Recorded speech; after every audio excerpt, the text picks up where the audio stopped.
नमस्कार, मैं हूं विवेक पाल और नव भारत टाइम्स पर आपका बहुत बहुत स्वागत है। बिहार विधानसभा चुनाव नतीजों से पहले सामने आए तमाम एग्जिट पोल्स ये बयां कर रहे हैं कि इस बार बिहार में एनडीए की सरकार बनती दिख रही है।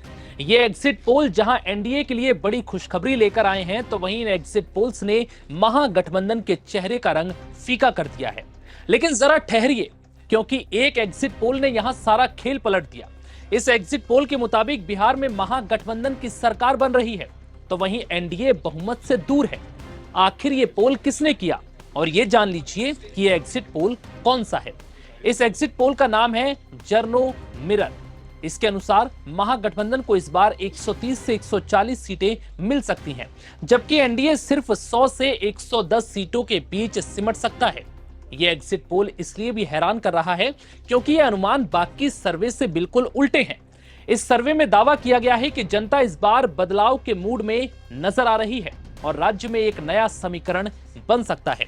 तो वहीं बाकी सर्वे एजेंसियों, जिनमें P Marq, people's pulse, DV research, Matrize INS, Chanakya poll, diary और प्रजा पोल एनालिटिक्स के सर्वे के मुताबिक बिहार में एनडीए को बहुमत से भी ज्यादा सीटें मिलती नजर आ रही हैं। इन एजेंसियों के एग्जिट पोल्स में एनडीए को 130 से 209 सीटें मिलने का अनुमान है, जबकि महागठबंधन को 32 से 108 सीटों के बीच सीमित रहना पड़ सकता है। आइए अब आपको टैली के जरिए समझाते हैं कि किस एग्जिट पोल में किसे कितनी सीटें मिल रही हैं। मेट्राइज आईएनएस की बात करें तो एनडीए को 147 से 167 सीटें, महागठबंधन को 70 से 90 सीटें, तो वहीं अन्य को 206 सीटें। और चाणक्य की बात करें तो एनडीए को 130 से 138 सीटें मिल सकती हैं, जबकि महागठबंधन को 100 से 108 सीटें, जबकि अन्य को 3 से 5 सीटें मिलने का अनुमान है। पोल डायरी की बात करें तो पोल डायरी में एनडीए को 184 से 209 सीटें, वहीं महागठबंधन को यहां 32 से 49 सीटें मिलने का अनुमान है, जबकि अन्य को 1 से 5 सीटें। प्रजा पोल के मुताबिक एनडीए को 186 सीटें, वहीं महागठबंधन को सिर्फ 50 सीटें मिल रही हैं, और अन्य की बात करें तो यहां अन्य के खाते में 7 सीटें जा सकती हैं। पोल स्ट्रेट की बात करें तो एनडीए को 133 से 148 सीटें, महागठबंधन को 87 से 102, वहीं अन्य के खाते में 3 से 5 सीटें जा सकती हैं। टीआईएफ रिसर्च की बात करें तो एनडीए के खाते में 145 से 163 सीटें, महागठबंधन को 76 से 95 सीटें, वहीं अन्य के खाते में 0 से 1 सीटें जा सकती हैं। जेवीसी की बात करें तो जेवीसी एनडीए को 135 से 150 सीटें दे रहा है, जबकि महागठबंधन के खाते में 88 से 103 सीटें जा सकती हैं, वहीं अन्य को 3 से 6 सीटें मिल सकती हैं।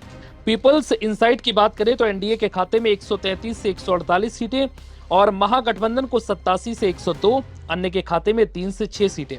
पीपल्स पल्स की बात करें तो 133 से 159 सीटें एनडीए को मिल सकती हैं, वहीं महागठबंधन को 75 से 101 सीटें और अन्य के खाते में 2 से 3 सीटें जा सकती हैं।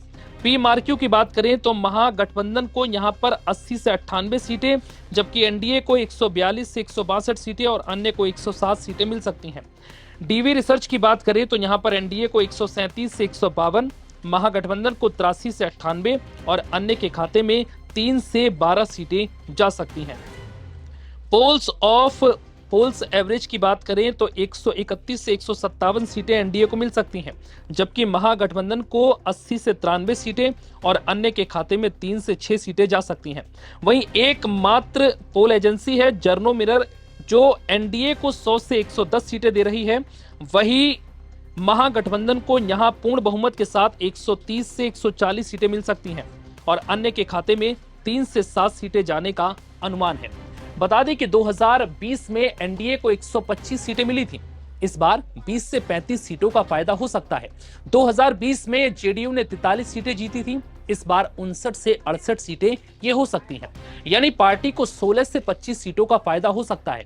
2020 में 74 सीटें जीती थी, इस बार 72 से 80 सीटें हो सकती हैं। पार्टी 8 सीटों पर कड़ी टक्कर में है। 2020 में महागठबंधन को 110 सीटें मिली थी, इस बार 19 से 37 सीटों का नुकसान यहां उठाना पड़ सकता है।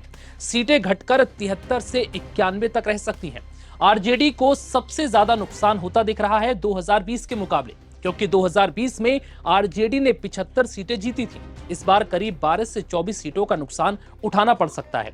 वहीं इस बार 59 सीटों पर लड़ी कांग्रेस को सिर्फ 12 से 15 सीटें मिलने का अनुमान है, जबकि 2020 में कांग्रेस ने 19 सीटें जीती थी। इस एग्जिट पोल में प्रशांत किशोर की जनसुराज के कैंडिडेट 3 सीटों पर कड़े मुकाबले में है और पार्टी का खाता खुल सकता है। उधर अजदुद्दीन ओवैसी की AIMIM सिर्फ 1 सीट पर सिमट सकती है। हालांकि ये महज एग्जिट पोल हैं, कोई फाइनल नतीजे नहीं। कई बार नतीजों के सामने सारे एग्जिट पोल फेल होते भी देखे गए, तो वहीं कई बार एग्जिट पोल्स ने लगभग सही आंकड़े भी दिए हैं। हालांकि अभी यहां कुछ कहना जल्दबाजी होगा। 14 नवंबर को नतीजे आएंगे, जिसके बाद ही ये साफ हो पाएगा कि बिहार में इस बार किसकी सरकार बन रही है। फिलहाल इस वीडियो में इतना ही। इजाजत दीजिए, नमस्कार।